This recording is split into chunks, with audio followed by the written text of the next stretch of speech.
Hey, I want to describe for you a moment that I experienced while I was sitting in a room with the leaders of the Best Ranger competition, supporters and former winners of the Best Ranger competition. These are some of the most talented warriors on the planet. These are some of the most respected men on the planet, and it is virtually 100% male, very A-type males in that room, and very, very strong leaders in that room. And then a woman walks in the room. A young woman walks in the room. A young civilian woman walks in the room. And every single man in that room has the greatest respect for this woman. I've never seen anything like this before this event, and I've never seen anything like it since.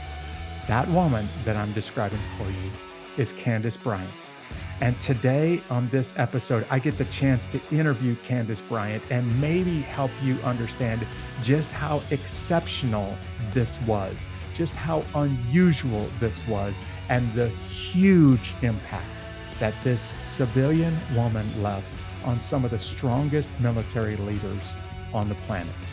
Check out this episode of Unbeatable with Candyss Bryant.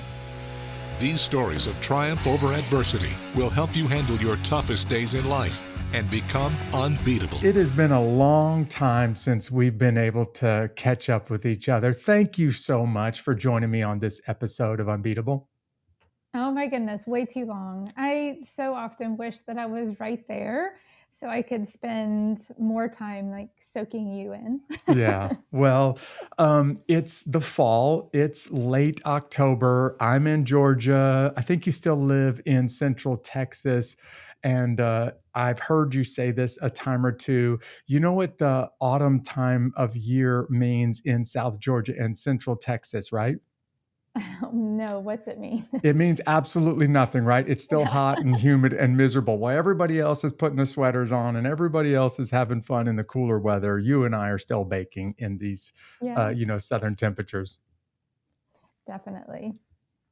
I want people to get to know you a little bit before we get into your story, but I want to tell them about the time that I met you right out of the gate. I stumbled across you, and frankly, when I learned who you were, when I figured out what you were doing, I was just absolutely blown away. I kind of scratched my head a little bit, and I was like, who is this woman, and how did she get to where she is right now? Because everybody in the room is looking to Candyss like a leader. And I know most of the people in this room, and it's really, really hard to lead these guys in this room. So Candyss, the first time you and I met, I was just absolutely blown away by what you were doing and the community that you were doing it with. I'm going to get into that part of your story in just a second, but can you tell everybody just real quickly where you're living and what you're doing right now? Yeah, so right now I live just north of what we call weird, Austin, Texas, just north of Austin, Texas. Yeah, they keep it weird in And Austin. in a town called Leander. And I love Leander, Texas, very involved here in the local community. And I am actually a fairly new realtor. All And right, good for you. so my life has taken a very big change into the things that I do, and really trying to learn how to uh, get people resituated with what I'm doing and really be able to still help the people that I care the most about and I'm the most passionate about, but in a somewhat of a different way. Yeah. That part of Texas, I think you and I've had this conversation before. I spent several years in Austin, San Marcos, San Antonio area when I was in high school. I love that part of the country because it's so beautiful down there and there's some pretty amazing people. There is. I do. I love the people here. There's a lot of changes. It's a very different place Yeah. than when you used to live here. There's a lot of changes, but still people are very kind. Austin, Texas, for those of you who don't know it, is becoming the new Silicon Valley in America. And I'm being literal with this language because every time I go there, I run into people who just moved there. They've lived there for less than 6 months and they all moved from San Francisco, San Jose, And they all said the same thing, like, I couldn't take that lifestyle out on the West Coast anymore, so I moved to Austin. It's like the entire Silicon Valley just got up and moved to your neighborhood. Absolutely. In like 2 years time frame, Yeah. it seems like. Yeah. Yeah, every Crazy day you wake amount up of and you got, growth, right? yes, Yeah. crazy. Tell everybody a little bit about your family, will you? Yeah, so I have a beautiful little family. My husband and I, we've been married 27 years now. I All think, no, right. 20 years. So we've been 27 years together. Nice. I exaggerate. It's okay. Um, and then we've got a wonderful daughter. She's 16 years old, junior in high school, and I was talking about her the other day to somebody, last night to somebody, and just talking about just what an amazing young woman that she Yeah. is. And I said, I don't want to put a halo on her head, but she has just been a delight to raise and to watch grow. And then we have one quirky little dog who's now 7 years old. And we started off a bit rough, but she's my person and I'm her person. So. All right. You're her security person, or she's your security dog, right? The relationship is reciprocal. I think so. Yeah. Yeah. For the rough start that she and I got off to, we're thick as thieves now. Nice. Yeah. Hey, I'm doing this little one question, get to know you a little bit better. This is season 2 of Unbeatable. And for all of the guests this season, I'm asking them the same question. So just out of the gate, so that people can get to know Candyss a little bit better. It's a Mm-hmm. truly hypothetical question. And Okay. let's imagine for a second that you have a free day. There's no work, no bills, nothing hanging over your head. You can go anywhere you want. You can do anything you want, and you can do it with anybody. Where would you go, Candyss? What would you do, and why? Man, that is a great question. I would have to say I have always wanted to go to Ireland, and I know that's Really? more than The a day Emerald Isle. How excursion. about that? Yeah. Yeah, and I don't know when I'll ever get the opportunity, but it is my and I'm in Christian therapy, and so we have focus points, right? Uh-huh. Target points, Yeah. and my vision of Ireland is one of my like feel good focus points. So that's probably where I would hop off to, and of course with my little family, yeah, Yes. we would we travel as a pack Of course. everywhere we go, Yeah. so I would want them with me. And what are you doing in Ireland, by the way? Are you just snapping selfies on those beautiful hillsides, or what would you be doing if you were in Ireland? Well, that's a big part of it, but I also would love the pub experience. Like, I Yeah. don't know why that's fascinating to me. Like, I just think about people being Uh-huh. authentically themselves. I have very much the idyllic view of we all break out into song, Right. and and then of course all of the great photo captures of the green I was countryside. just getting this mental image of you in a 200-year-old pub in Ireland, either with a glass of Jameson or some Guinness in your hand, and they're all singing some Irish limerick in the background. And it sounds like, the idyllic vacation, moment that you carry with you for the rest of your life. That just sounds so wonderful to me. Yeah. Yep. Well, we'll see. Maybe pretty soon. When you go to Ireland, take some pictures, send them to me because I want to be able to like them on Instagram and tell everybody, man, look at Candyss, look at her go. Uh-huh. I will do it. Hey, I want listeners to figure out how and I don't mean this in you know me, Candyss, and I know you and the great respect that I have for you, but you, out of all the people on the planet, how do you end up leading the Chairborne Rangers and kind of becoming the force, and I don't mean this lightly, behind a lot of the Ranger community for a long time? When we Yeah. first ran into each other, I'm going to use this language. There's two people that single-handedly rescued the Best Ranger competition when it got in a bad way. One of them, years before you, was Paul Voorhees, who owns Mm-hmm. and runs Ranger Joe's sales, this local but also online military and law enforcement sales company. But then you stepped in at a really, really critical time, and you took over, and it didn't just limp along. Man, this thing took off and it flourished under your leadership. But how did that happen? Like, if we were to go back to the start, how did you first get connected with the Chairborne Rangers? Well, actually, let's take a half step back. And would you explain this phrase, Chairborne Rangers, to people who have no idea what you and I are talking about right now? Yeah, sure. So, Chairborne Rangers was a group of civilians, so not affiliated with the military, so not government employees or contractors, but a group of civilians who cared about and loved one. They started with loving the military in the Fort Benning area. Mm-hmm. And then through, I believe it was through primarily the relationship with General Grange, Yeah. that they began the Chairborne Rangers in and of itself, which was then supporting primarily the Ranger community. And to kind of mesh the two questions together, I tell people this story all of the time. The only way it can be explained, Jeff, is divine intervention. Yeah. There really isn't any other way to justify it, to put pieces together. It's just one of those things that happened that gives me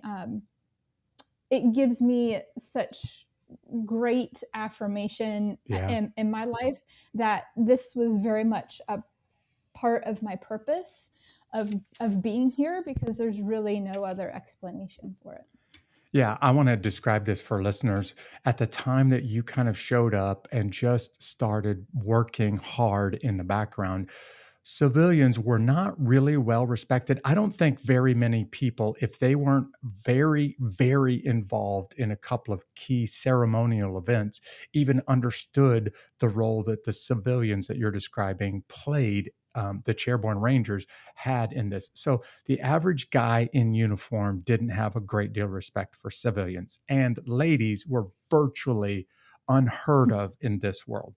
So you have two, if there are such things, strikes against you when you step into this world. Right. And what shocked me is when I first met you, you were already in this world. You were doing exceptionally well. And a lot of people, everybody in the room respected you. A lot of people looked to you as a leader, which I have never seen that before in this community. And quite frankly, have never seen it since.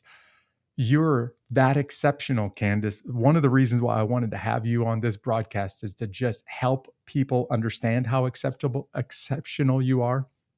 And anybody who listened to my broadcast during last year's Best Ranger competition with Travis, we both talked about you, and both of us talked about how amazing you were in that broadcast. So now it's time to give you the chance to get your dues and talk about a woman leading in a room that never has had a woman leading, and certainly not a civilian, not at the level that you were leading. I'll add one more to that. Yeah, go for it. I was 21, 22 years old. Okay, so that's all three strikes right there. Yeah. Right. Young, civilian, woman, every possible strike against you, and you step into this world. Yeah, it makes no sense. we should both say right now, because I know what he means to you, you know what he meant to me. We both should give a shout out to General Grange's family, this incredible warrior. He really was a legendary warrior in American history, just passed away recently, and there was a huge funeral in his honor. And at the funeral, it was the who's who of everybody who has been in this world that you and I are talking about. And we all had the greatest respect for General Grange, this World War II, Korean War, Vietnam era warrior who ended up retiring as a 3-star general. Well, I was just going to say, how did you get connected with General Grange? Well, so the way everything happened is, so I'll get back to the beginning. I'll try to be real quick with it, Jeff. I moved to Columbus, Georgia with the Georgia Pride, which was a softball team. And the softball team was playing out of the softball stadium that was built for the 2008 Summer Olympics. I think it was 2008. Or no, the 96 Summer Olympics. The Olympics 96. In Columbus, 1996. Yep. Aging myself. And shortly after moving there, I left that job, and I had this lady call. She was a headhunter, and she says, I've got this person you need to meet. And he was hired to be the fundraiser to build the National Infantry, to raise the money to build the National Infantry Museum. Yep. And so months later, after I started with him, and at that time, I said very boldly, again, I was 20 years old, so don't hold it against me. I said, I don't know anything about the military. I don't want to know anything about the military. And I'm not a hierarchy person. Like, yes, sir, no, sir is an earned thing from me. I was very bold in my words. And he's like, young lady, don't worry about that. I'm going to be the one that interfaces with the military. But to make a long story short, I ended up becoming the executive director of the National Infantry Association. That was the originating organization behind the construction of the museum. And when I left that organization, I got a call one day. I was sitting in my office and I got a call, and it was the S5 at the Ranger Training Brigade at the time. And he said, Miss Westenhauser, I wasn't married yet. He said, Miss Westenhauser, Colonel Hazen Barron would like to meet with you. We understand it's kind of difficult to get out here to brigade, so we'll come in and get you on the way in. We'll brief you on what he wants to talk to you about. We'll drive you back, and we can debrief at that time. I mean, just that in itself, Jeff, I mean, who does that happen to? Right.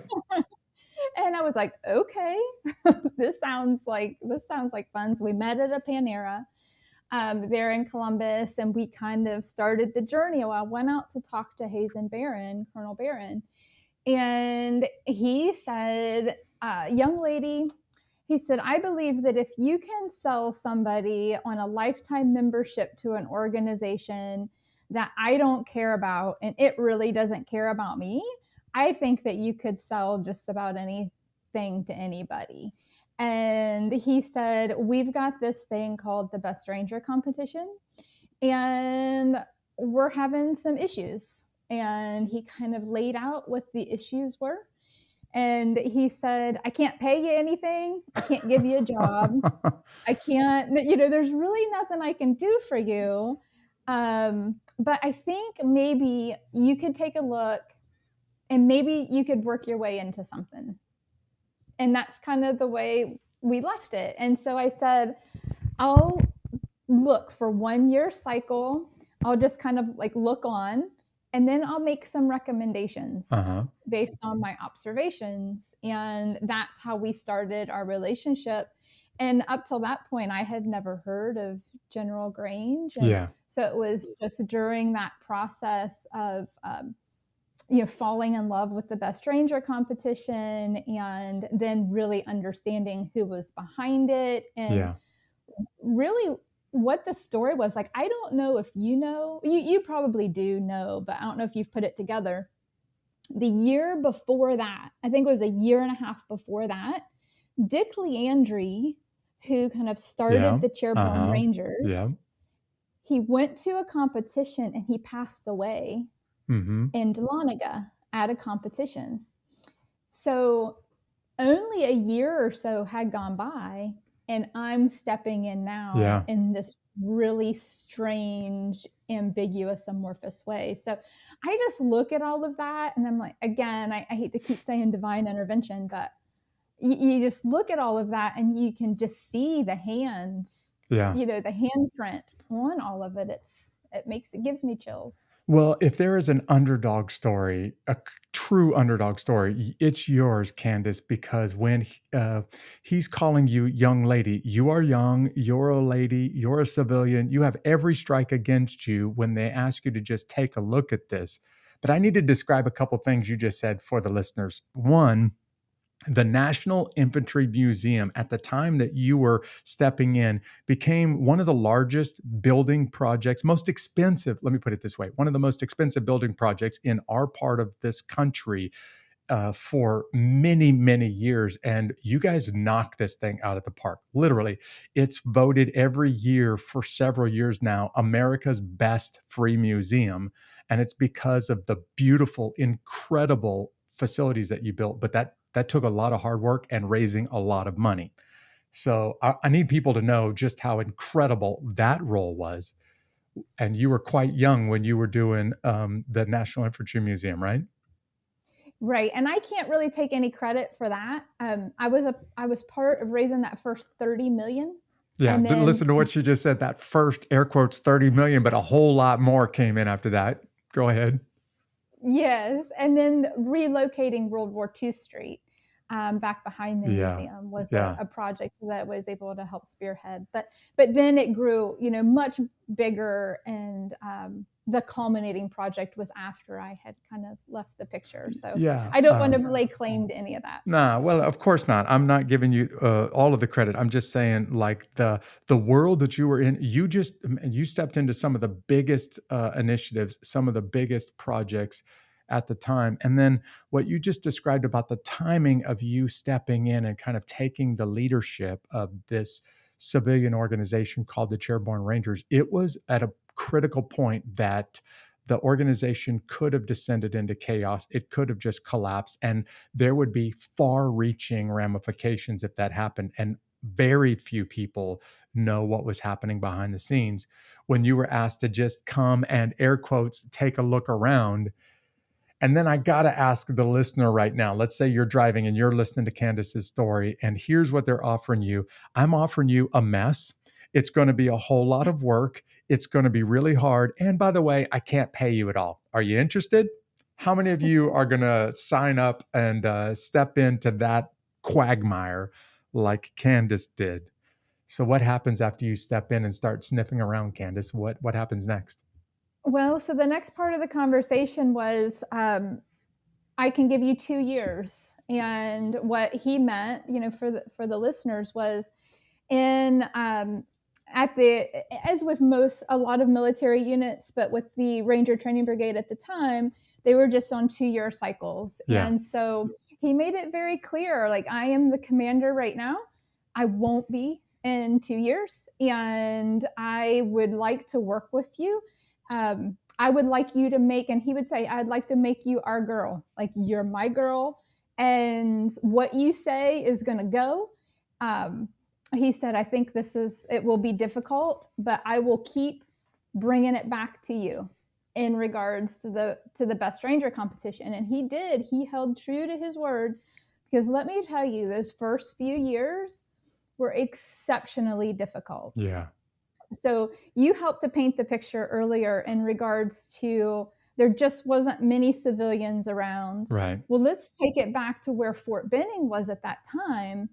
I might exaggerate a little bit, but the Ranger Training Brigade's at least 5 miles was at least like 5 miles into the tree line. Yeah. If not further. And so you're driving out this windy road and tree line, going back into nowhere, and there wasn't any women around but one. Right. And it was the brigade secretary. And that's the only woman probably within 10 or 15 miles. And so, coming into it and being young, I think it was probably a buck soaking wet, 100 pounds soaking wet at the time. And people there was natural tension anyway. Yeah. But then people just naturally, they didn't want to talk to me. Like, they didn't want to work through me. They always wanted to go to the next person or the next person. And Colonel Barron would always be like, nope, I'll listen to Candyss. Right. Go talk to Candyss. And if he hadn't done that in the first couple of years, we wouldn't have been able to make the progress that we did, as he really created that funnel.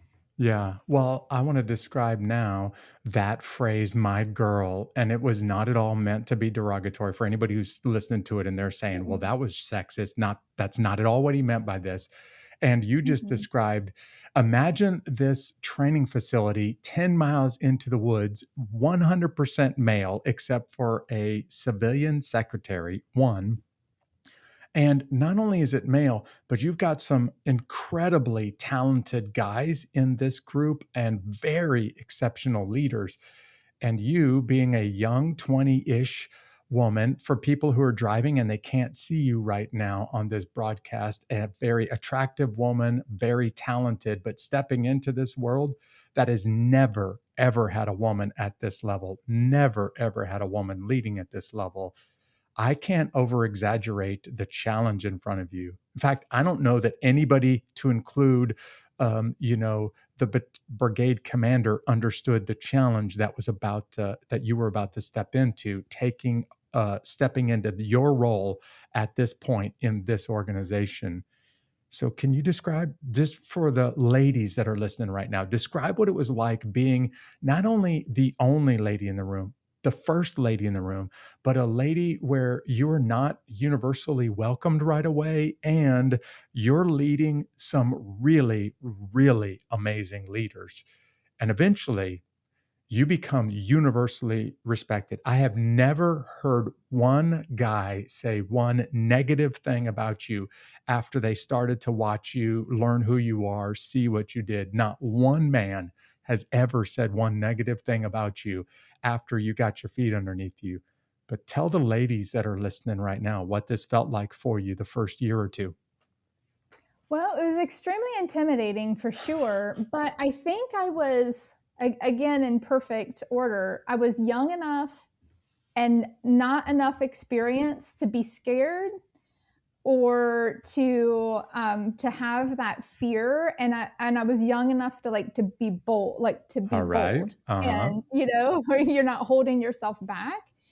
I think if I was maybe older, and I had more life experience, maybe I would have not given myself the opportunity to grow Yeah.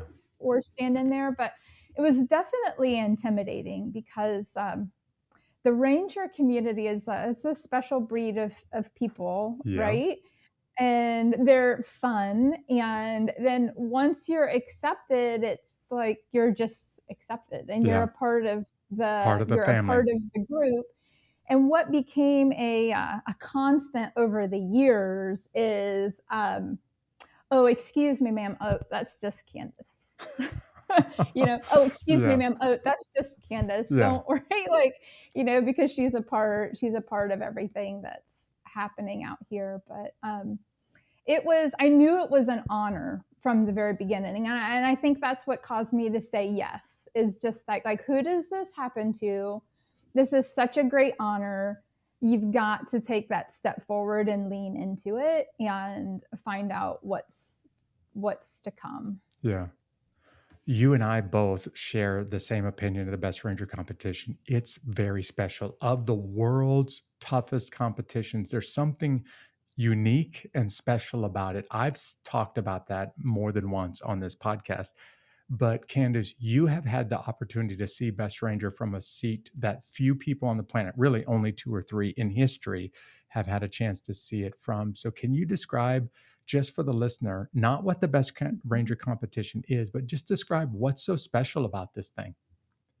Well, I will say 1,000 times over, what I think is special about the Best Ranger competition is outside of its physical prowess. I believe that it's special because of the way that it came to be, and Yeah. its natural design, which was a public-private partnership from the very beginning, bringing community together. And we always came back to how do we continue to push the package and support the active element to be able to make this the best competition out there, but then also continue to provide it in a way that's accessible for families and community to be a part.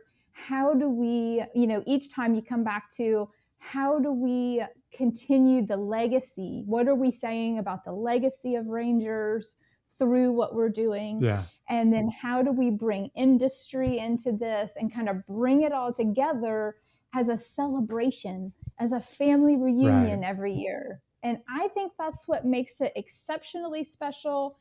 I went on to do many more things in the military community, lots of events and competitions and stuff. And people would always say, we want what what Best Ranger has. And I said, I can tell you how to do it, but it takes a lot of work and a lot of effort and a lot of tension, right? Because you bring all of those elements together, that doesn't exist without tension. That's right. Sparks are going to fly when you get all of those people together. It just occurred to me, I don't think I've ever realized this, Candyss. You're the one that helped connect the Best Ranger competition with the local community. It was always done deep in the woods, putting the world's greatest military warriors, athlete warriors, to the ultimate test. But if you didn't know or get an invite to come watch them deep in the woods, nobody ever got a chance to see it. And then under your time there, the competition started to do some events where the rest of the local community, the civilian community, could watch. It didn't even dawn on me until now that you're the force behind that. And what a brilliant move. Yeah, I don't know if I was the force, but definitely an influencer. Yeah. Well, I'm just going to say force. You can use that with your word, but I'm going to use the word force. How many years were you personally involved before you handed it off to Travis? I want 19 or 20. Yeah. It is like right in there. 19. I get my 1999, I believe it was the year that I kind of proctored. Mm-hmm. So I want to say that's the year that Messerschmitt. Yeah. And Ahern, Rick Ahern and Mark Messerschmitt. Yeah. Mm-hmm.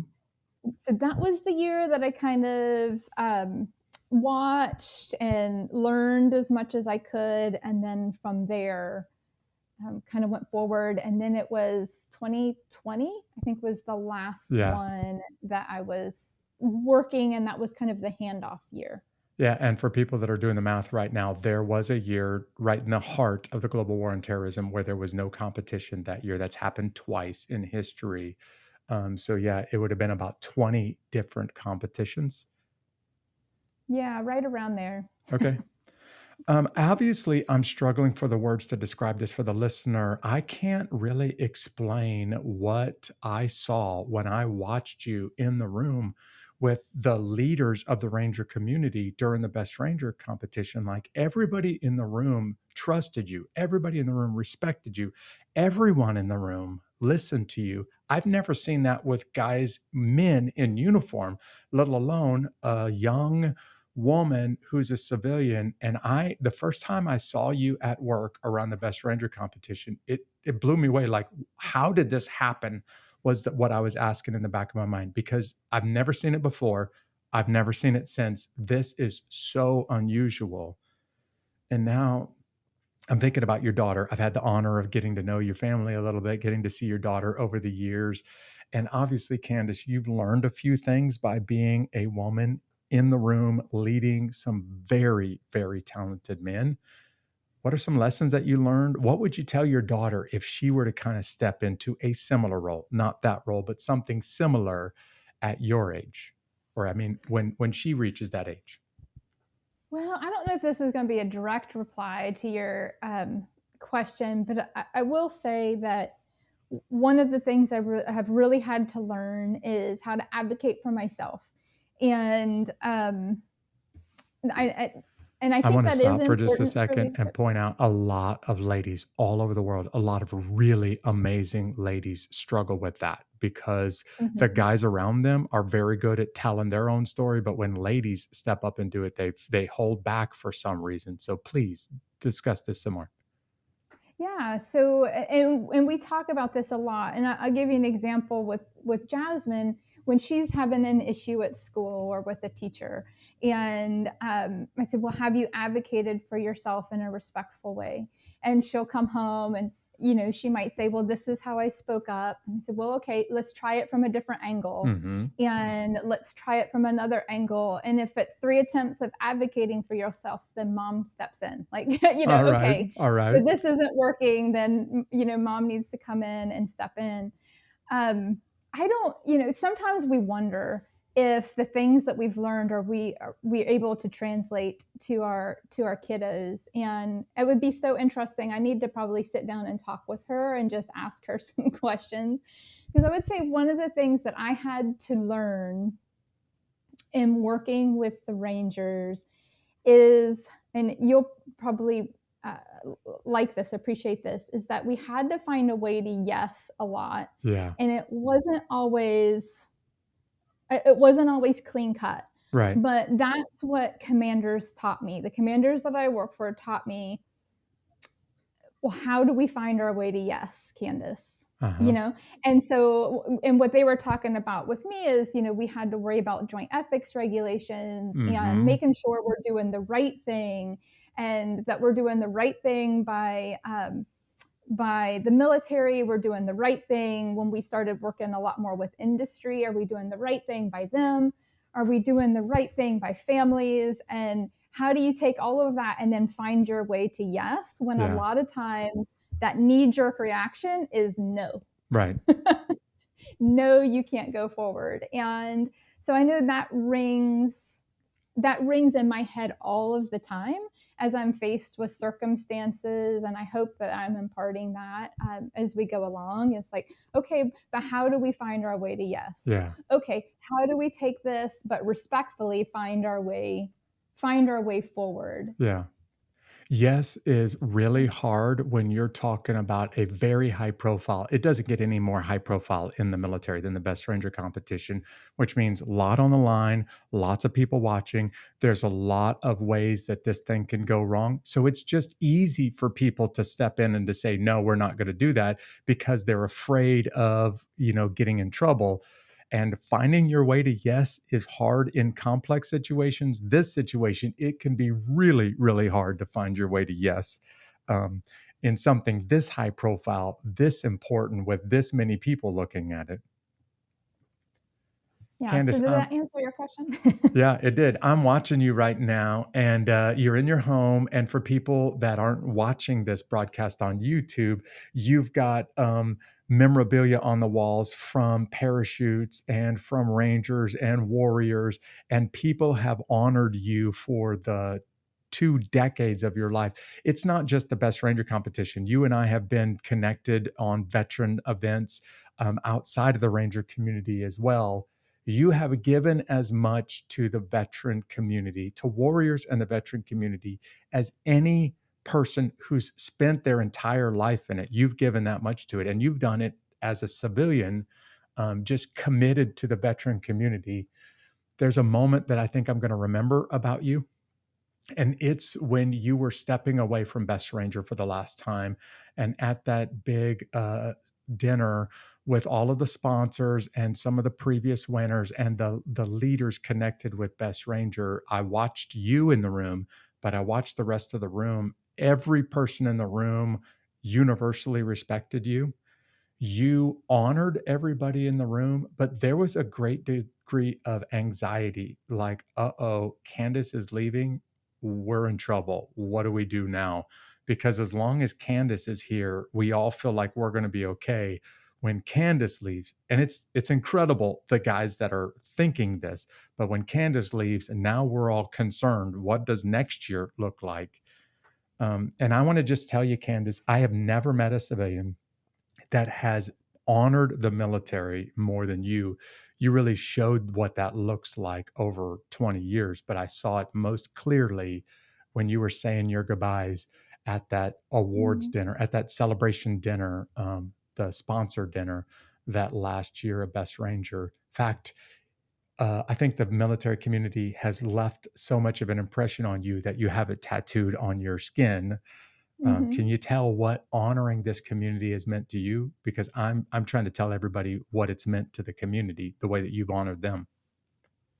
I'm not sure I understand your question. Yeah. So Sorry. You have honored Warriors unlike any civilian I've ever met in my life. Why did you go to those extremes? Because it obviously came from the heart. And I saw that most clearly at that last sponsors dinner. Why did you give that much of yourself to it? I think there's so much intertwined, and I've mentioned being in therapy right now. I'm talking about a lot of these things within my own counseling and therapy sessions. And for me, really at the time that all of this started to culminate, I really needed male figures in my life. Yeah. that could be solid and steady and provide safety, and not necessarily always physical safety, but just a sense of safety. Mm-hmm. And so, because like I said, when I was in my 20s, my first reaction was, I don't care, I don't know anything about the military, and I Yeah. don't care about the military. Right. So that was kind of my mindset for a long time. But as I came to everything, I think that was like the perfect storm, is that I kind of had this gap in my life in a way that folks kind of really settled into. And after those first couple of years, the reason why I think, Jeff, that a lot of people really respected me is because they knew what happened in those first couple of Yeah. years, Right. what had to have happened in those first couple of years. Even if you weren't there and kind of saw it firsthand, Yeah. they're like, that had to be tough. Like you Right. earned, you You earned earned the it. Yep. stripes. And so once we kind of settled into that, it really became, this was my brotherhood. This was, people filled the roles of different male figures in my life. Yeah. And I really gained this affinity for what folks were doing, and why we were doing it. And then the Mm-hmm. mindset of the warrior ethos, and the Ranger Creed really, the Ranger Creed is a daily part of my life. And like you said, I've All got a right. part of it tattooed Yeah. on my body. Yeah. It's so significant to me, that I don't recite the creed every day, but there are elements that are threaded through every aspect and every relationship in my life. So Yeah. um, that is a passion that will never go away. Like, Yeah. honoring that, I'll fight for that every day. Yeah. You have honored warriors more than any civilian I've ever met in my life. And you did it better than most people who are in uniform or married to the military. And I'm trying to explain to everybody just how unusual this is. I've never seen anything like it before. Candyss, you and I share something in common. Now I want to get personal with you for a little bit. I'll be honest with you. I trust you to be honest with me. The reason for Mm-hmm. this broadcast, this unbeatable podcast, is to help people that are struggling figure out how to keep going. And when I transitioned from the Army, I thought it was going to be simple. I thought it was going to be easy.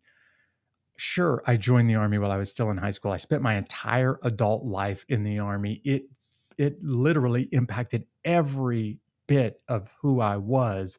But I just thought, I'll be able to take the uniform off. I'll be able to step into the civilian world. I'll do it seamlessly and I won't look back. And the truth is, I struggled. I still struggle. And I've been out of the Army for more than 10 years.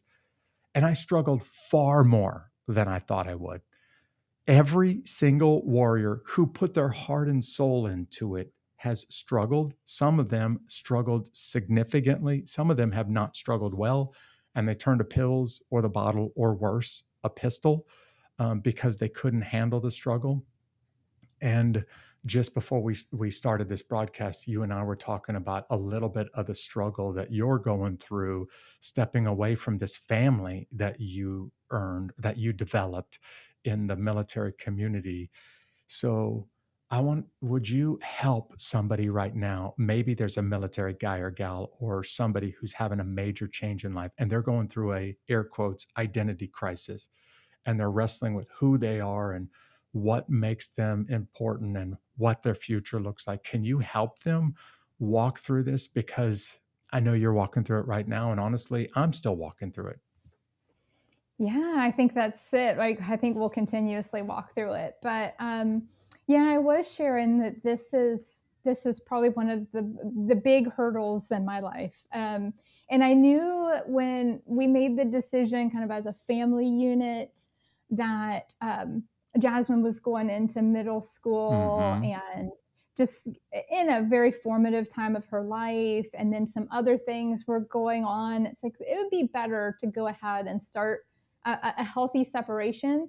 And I wanted to make sure that I valued and I honored all the relationships, and I could keep the relationships. So the livelihood part of Yeah. it, my profession was kind of detached, but I Right. wanted to be able to maintain the significance of the relationships. And folks told me, when I made that decision, they said, Candace, you've been helping, because I work with an organization called Gallant Few, Mm-hmm. where we work with veterans going through transition. And, you've been working with veterans for years in regards to transitioning from the military to their civilian lives.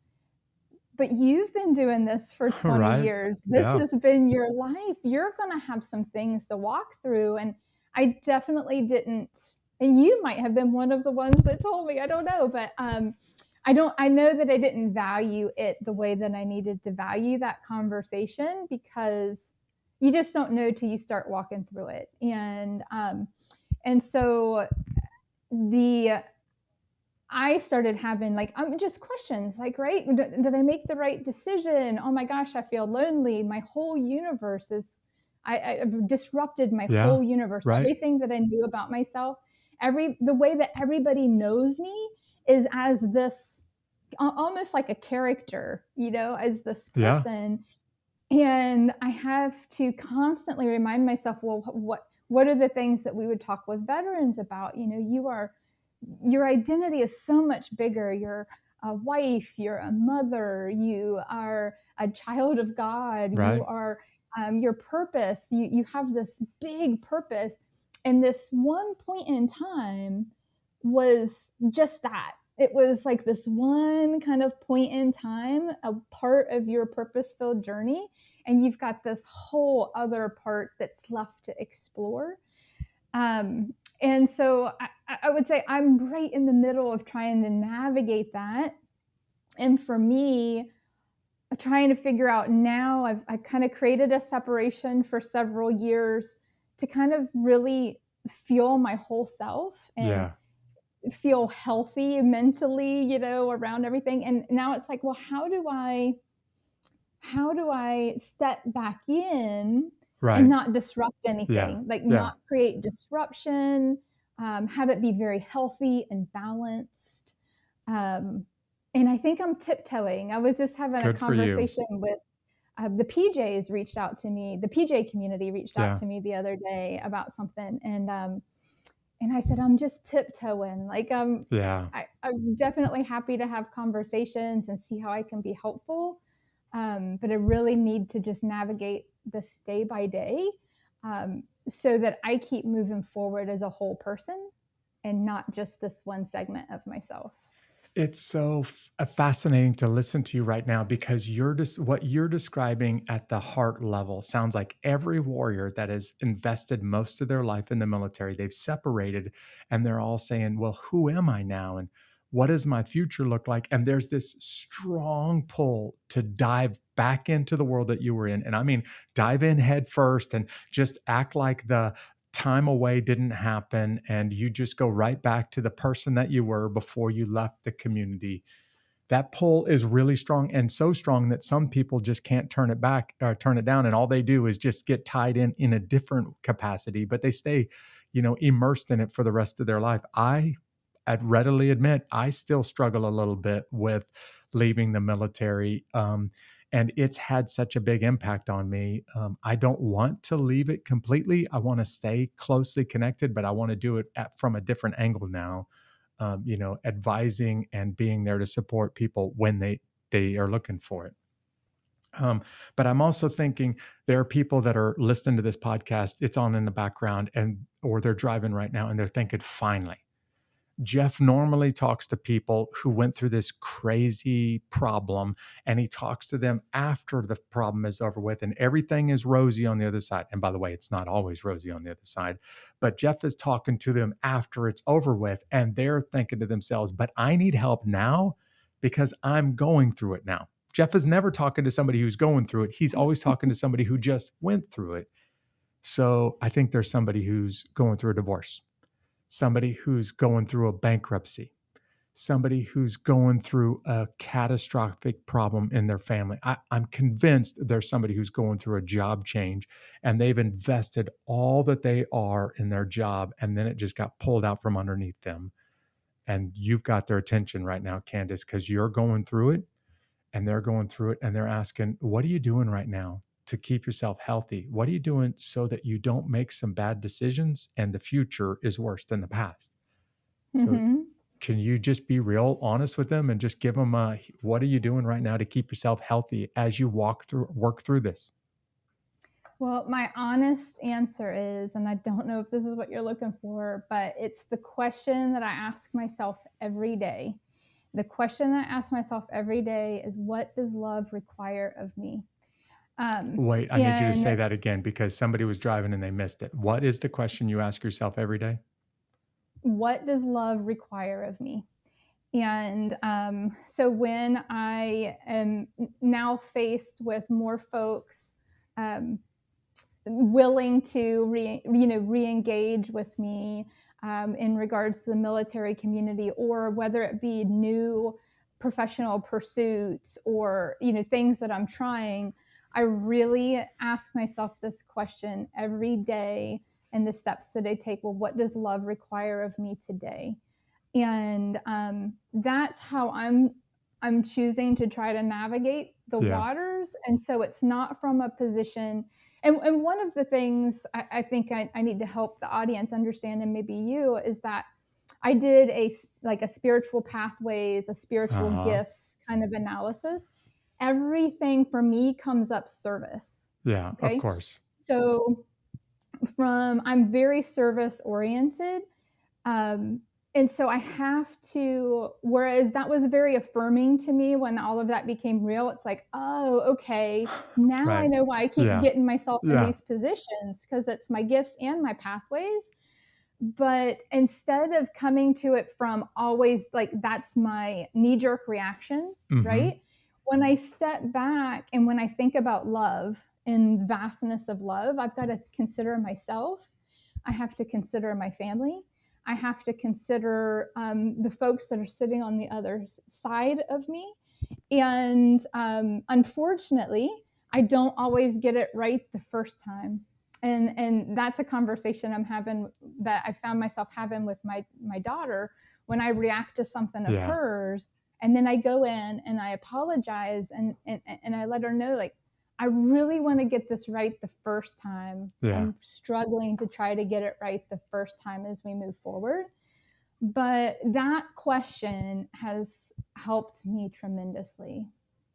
Every parent that I know does what you just described, sits down with their child and says, I didn't get that right. I'm sorry, I didn't get that right. I'm trying hard to get this right. And especially with the first child or your only child, it's like, nobody gave me an instruction manual with you, so I'm still trying to figure this one out.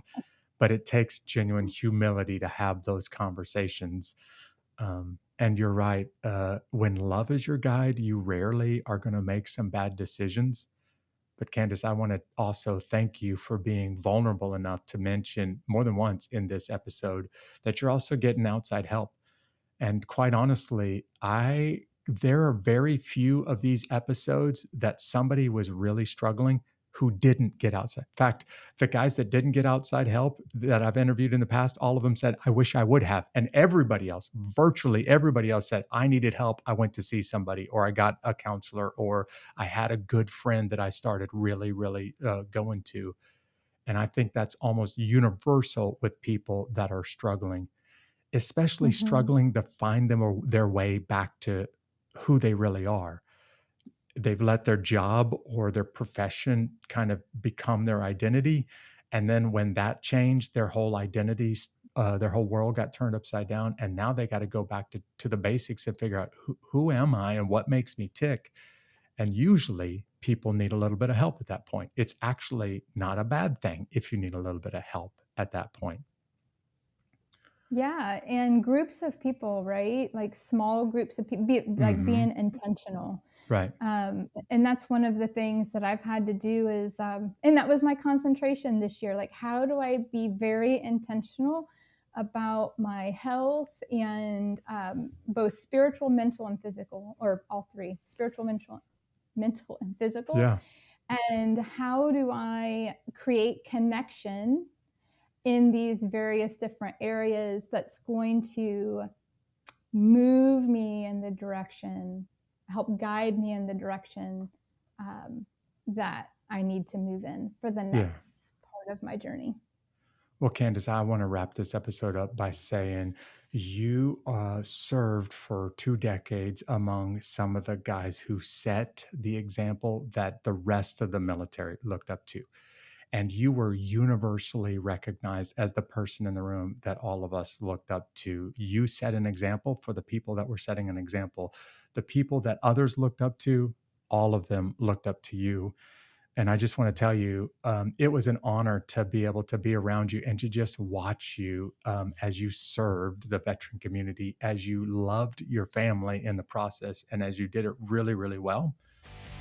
So thank you for being on this episode today. Thank you. You've been so affirming today too, and I appreciate that.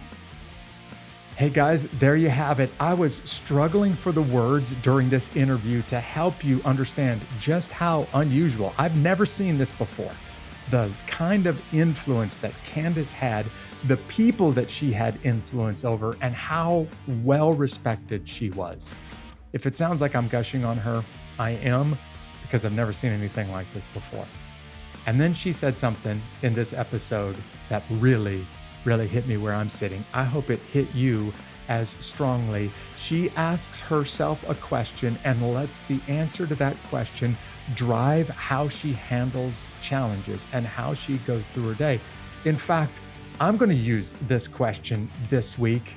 And here's my challenge for you. Would you let Candyss's question drive your decisions and help you handle your challenges this week? Here's her question. What does love require of me in this situation?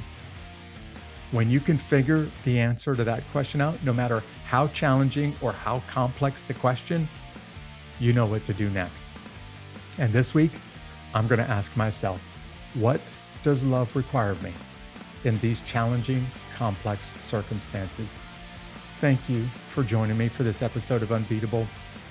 If you're following us on social media, you get a chance to hear updates. You get a chance to find out about previous guests. You get a chance to learn more about what's coming up. If you're not following us, why don't you go ahead and search for us anywhere on social media, all of the prominent platforms, just search for @Unbeatable Podcast. And by the way, if you haven't done it already, go ahead and subscribe on your favorite podcast platform to this podcast. I want to give you a free gift. You say there's no such thing as free lunch. Well, this thing is absolutely free. I created a PDF. It is chocked full of quotes and ideas and phrases to help you look at and get through your toughest days. This PDF is called The Survival Guide.